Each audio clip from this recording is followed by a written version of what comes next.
Okay, real Pythons. Python operators and expressions quiz. 11 questions. Let's see how I go here. In the Python statement, x equals a plus 5 minus b. A and b are terms in a group.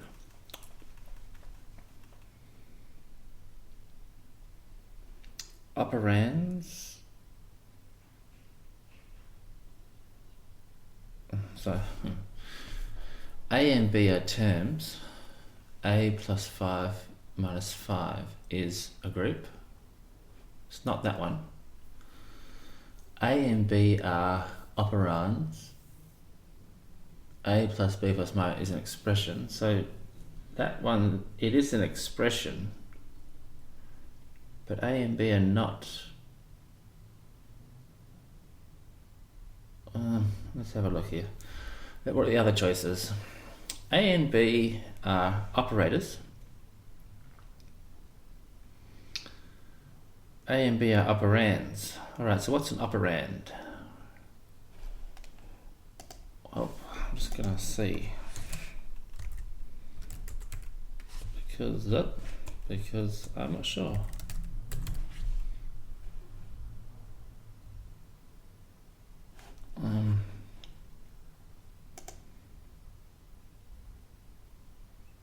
Python provides two operators, is and is not, that determine whether the given operands have the same identity, that is, refer to the same object. Okay, so they are operands, and that is an expression. So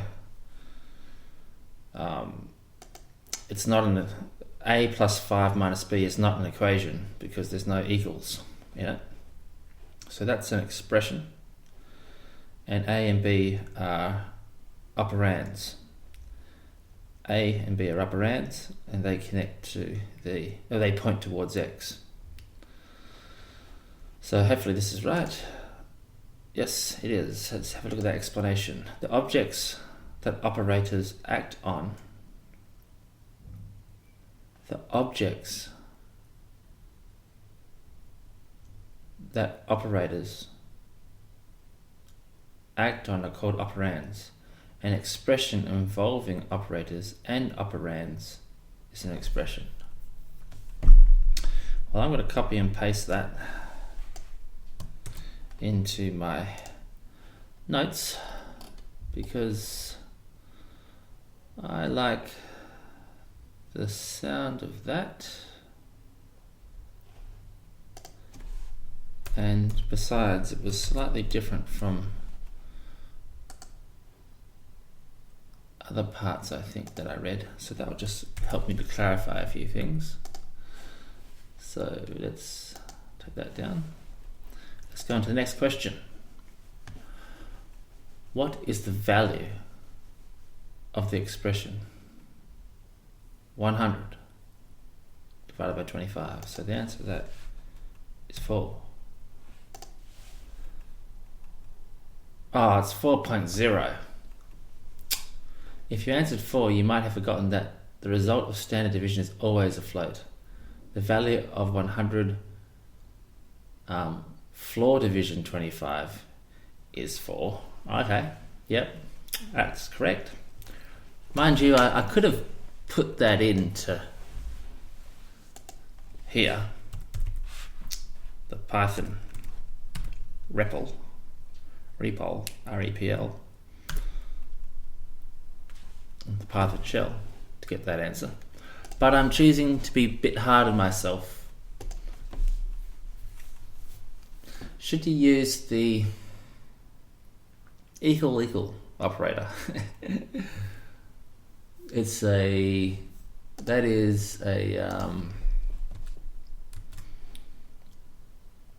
comparison operator. Should you use the equal comparison operator to determine whether objects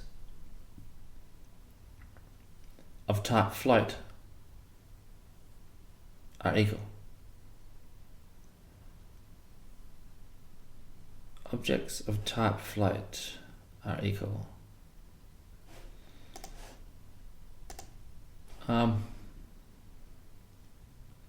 So float, I'll just cheat a little bit here and let's just see. True. I think that's fine.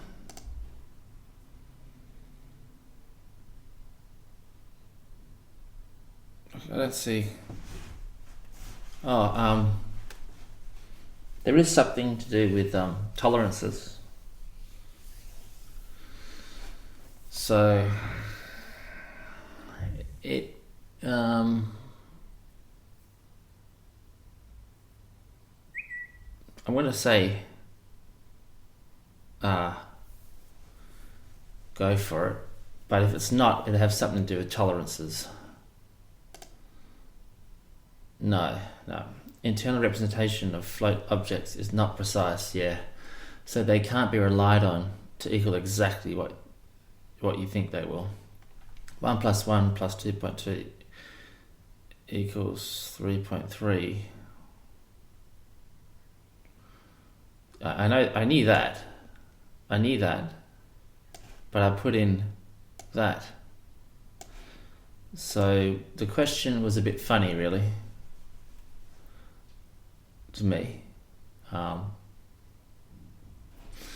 Maybe you should instead compute whether the numbers are close enough to one another to satisfy a specified tolerance. So I'm right to the extent that I did mention that if it was no, it would have something to do with tolerances.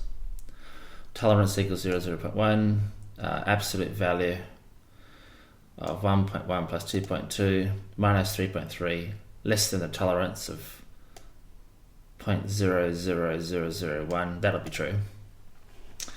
I think the question could have been reworded a little bit. Should you use the equals operator in an expression such as that? That's how I would have worded that question, because in this instance down here, as you can see, it actually is true. And even if I did 3.123 is equal to 3.123, that's going to be true. But as soon as you go 1 plus 2 equals 3, I wonder what that comes up with. That comes up with true, yep. But once you start doing a float, 1.0 plus 2.0 equals 3, that's going to be false. Oh no, that one's true as well. All right, let's have a look at this one again. 1.1 plus 2.2 equals 3.3. That one's going to be false. So yeah, do one more just for the sake of it. 3.23. That equals 3.46. That's gonna that should say false. Yeah, so once you start getting into floats other than 0, you need to put tolerances in. So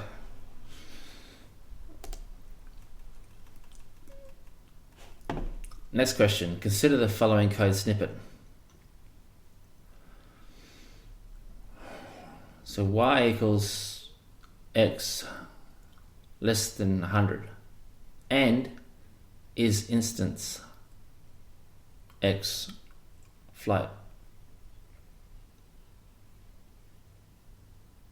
So both of these have to be true.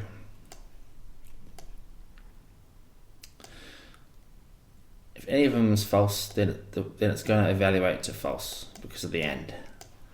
After these are executed, what is the value of y? After these are executed, what is the value of y? So x is less than 100.0, so that's true, and is is instance. I'm not sure on is one of my weaknesses.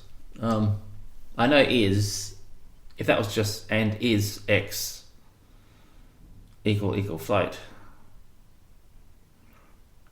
But it's not. It's is instance. Alright, so is instance. So, and is instance x a float? Well, yes, it's a float because it's got the point. It's a decimal. So I'm going to have to say true. I might get a hint there. I'm pretty sure it is true, but the other question got me, so let's have a thing. True if x is an object of type float and false otherwise. So it's true. True. Got the one right? Okay. Which of the following are truthy? Alright, so that's...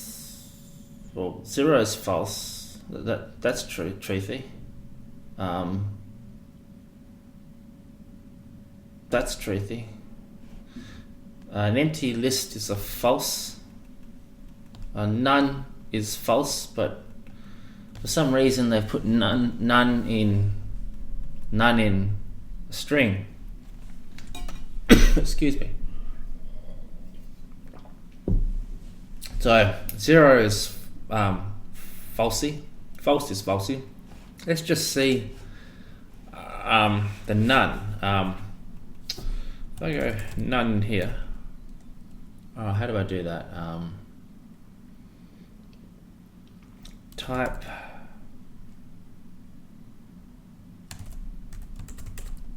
none. So it's a string, isn't it?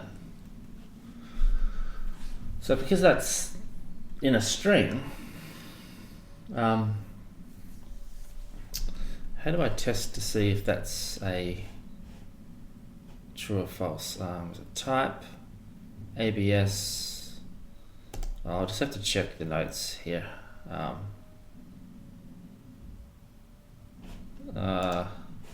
Yeah, maybe I can go none equals none.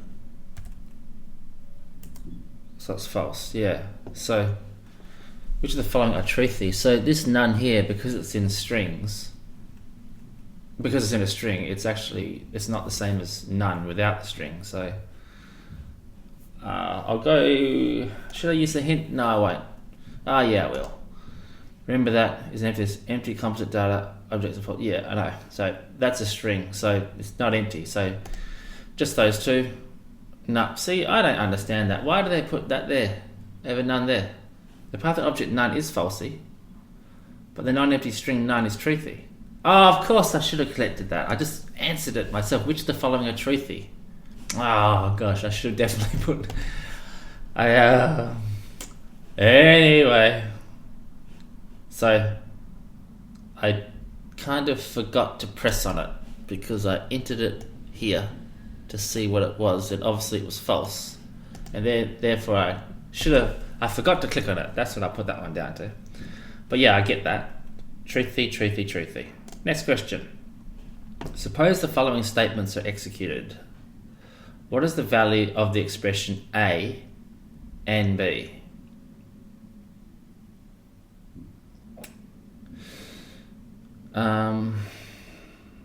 It's not 100.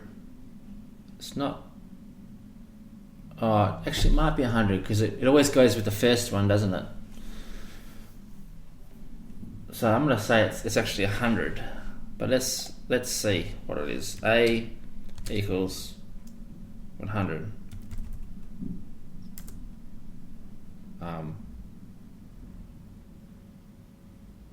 B equals 200.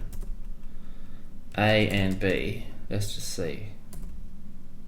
Okay, so it actually selected the second one, 200, and not the first one.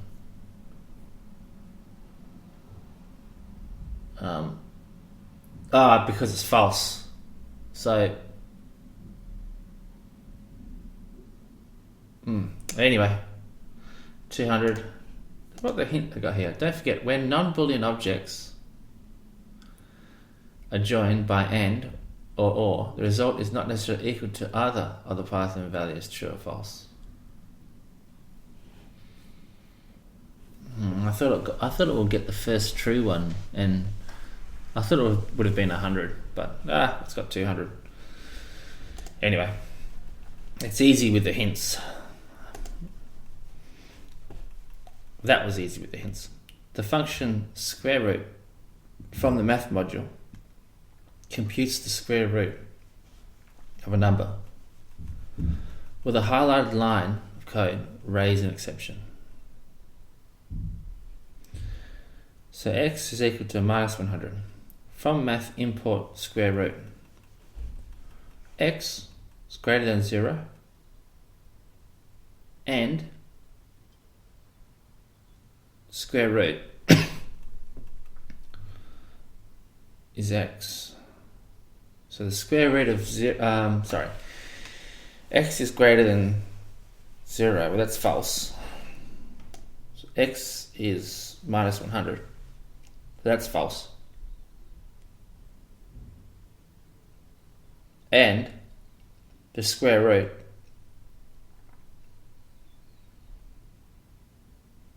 of minus 100. Well, the square root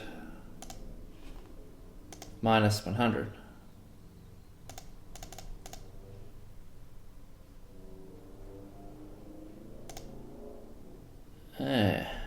yeah, can't do the square root. This is just maths, isn't it? Square root of a negative number. What's the square root of a negative number? I should know this. Let's have a look at this. 16 minus, you can't do it, can't you? So yes, it will.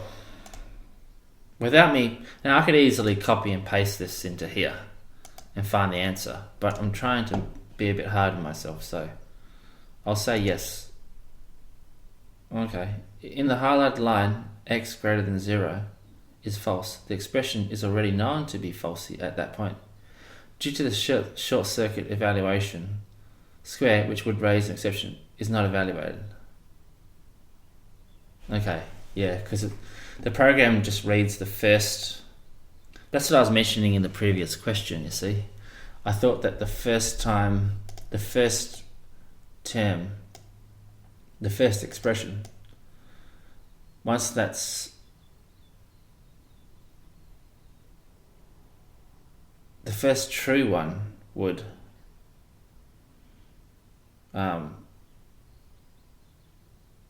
stop the program from reading this part. But they're saying here the first false one, it'll stop that reading the program as well. So the answer is no. For two objects x and y, x is y is true if and only if the ID of x is equal to the ID of y. For two objects x and y, x is y is true if and only if the ID of x is ID of y. I'll say true to that.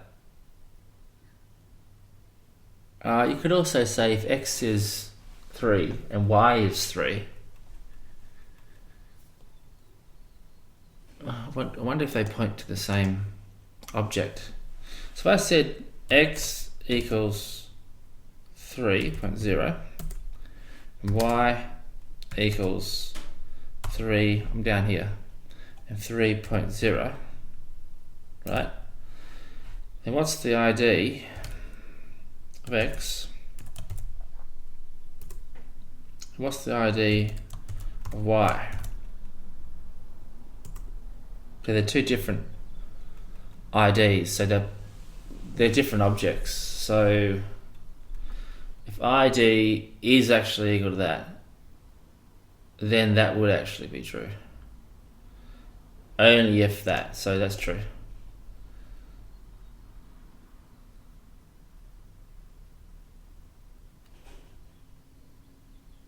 And it can take a while for RealPython to load, it seems.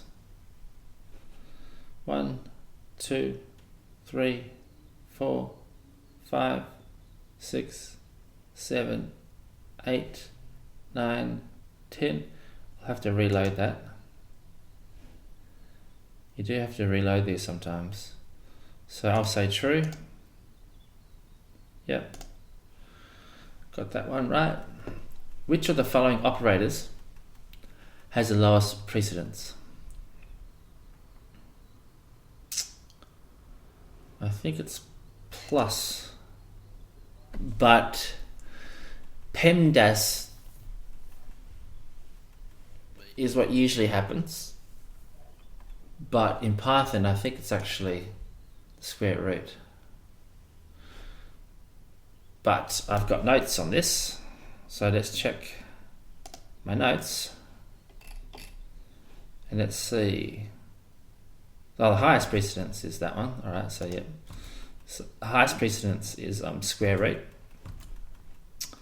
So or and that has the lowest precedence. Next question, explanation. And has the lowest precedence of all the operators covered in this tutorial except R.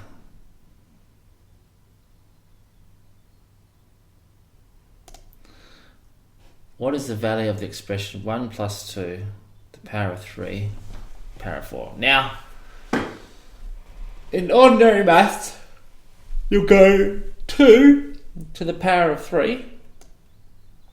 So 2 times 2 times 2.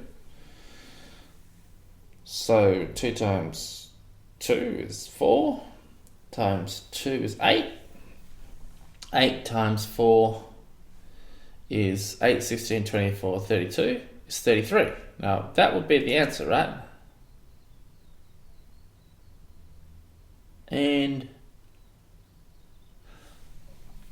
in Python, you might want to put brackets around this stuff, but I will actually, no, I won't cheat. I'll just have a look at the hint. Operator precedence from highest to lowest is that.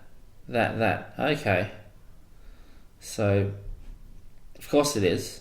But I was a little bit hesitant then because if you look at this here, Python's order of precedence, it actually rates plus and minus, addition and subtraction. Oh no, yeah, so higher. Yeah. Alright, highest precedence. Yep. Yeah. Okay, so it's the same as PEMDAS. It's the same as PEMDAS. If you have any problems, you just put parentheses around things. Okay. Alright, so that's 33. So, it's fine. Alright, cool. It's good to clarify that. I was just reading the background material here and I'm sure it was always, sure algebraic expressions always followed PEMDAS in Python, but then I read this and I thought, it made me a little bit uneasy. But yeah, no, it still follows PEMDAS. Write Python code to create a variable x with the value of 100. Alright, so x equals 100. Increase the value of x fivefold using an augmented assignment operator. An augmented assignment operator.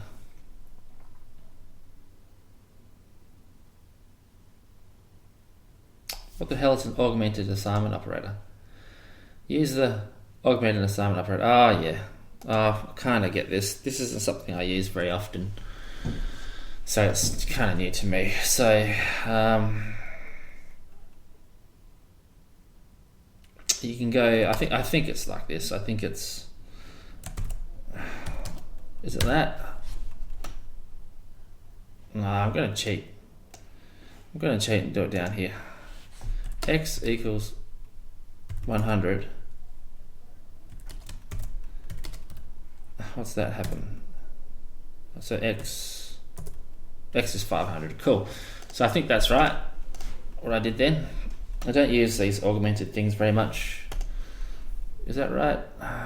Yep, cool. Yep, got on right. Alright, so yeah, complete quiz. Well, this one wasn't very good, but I actually like this quiz because it actually made me think quite a bit then. And that's a good quiz. So there we go. Enjoy.